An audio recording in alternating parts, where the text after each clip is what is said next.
Con la consigna 8 horas de trabajo, 8 horas de descanso y 8 horas para la recreación, el 1 de mayo de 1886, en ciudades de Estados Unidos, se organizó una gran huelga que juntó a 350.000 trabajadores. En Chicago, la huelga fue impactante. Participaron cerca de 40.000 trabajadores con todos los transportes parados. La gran movilización fue respondida con represión policial, siendo detenidos los principales dirigentes, quienes fueron condenados posteriormente a la pena de muerte. Una huelga que tiene como uno de sus ejes relevantes principales la lucha, ¿no es cierto?, por la jornada laboral de 8 horas, esta famosa frase que se utilizaba, este eslogan, 8 horas de trabajo, 8 horas de descanso y 8 horas de recreación. Se empieza a desarrollar el 1 de mayo y el 4 de mayo se conoce como la revuelta de Haymarket, que va a terminar, ¿no es cierto?, con fuertes enfrentamientos y con una fuerte represión,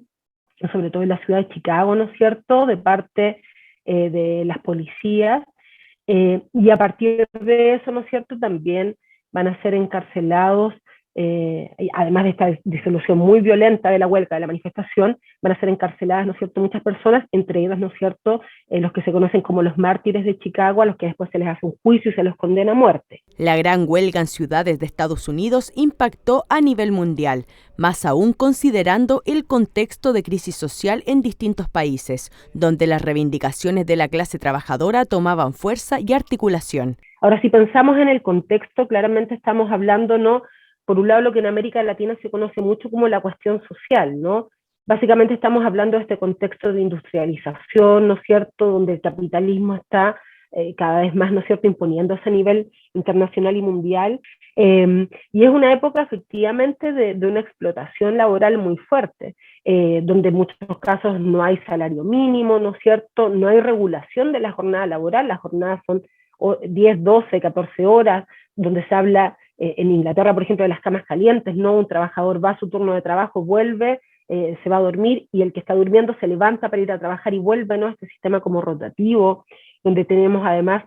que los niños, niñas, adolescentes, ¿no es cierto?, trabajan también a destajo. A 136 años de la huelga que derivó en la conmemoración del 1 de mayo como Día Internacional de los Trabajadores, ¿cuál es su significado actual? ¿Qué relación tiene con las condiciones de trabajo y de vida actuales? La precariedad del empleo, ¿no es cierto?, los bajos salarios, la desregulación laboral. Si pensamos también en las jornadas de trabajo,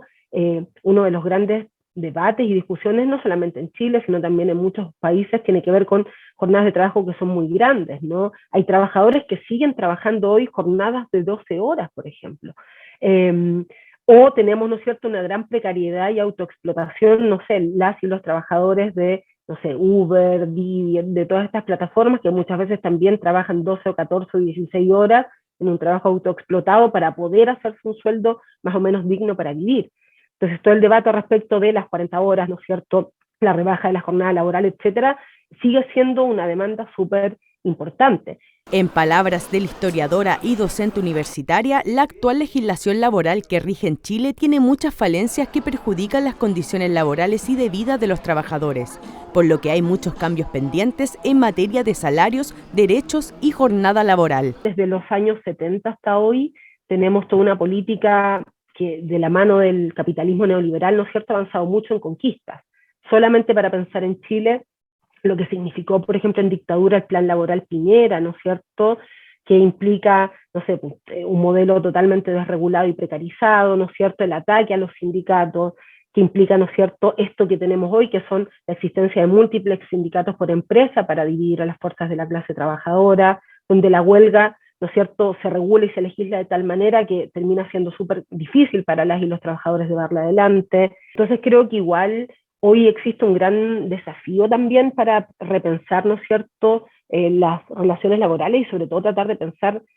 cuáles son las luchas y las demandas de la clase trabajadora hoy, ¿no? El impacto internacional que tuvo el juicio a los mártires de Chicago duró muchos años. En 1889, la Segunda Internacional de Trabajadores resolvió instaurar el Día Internacional del Trabajador, en honor a los caídos en Chicago y a la lucha internacional del movimiento obrero.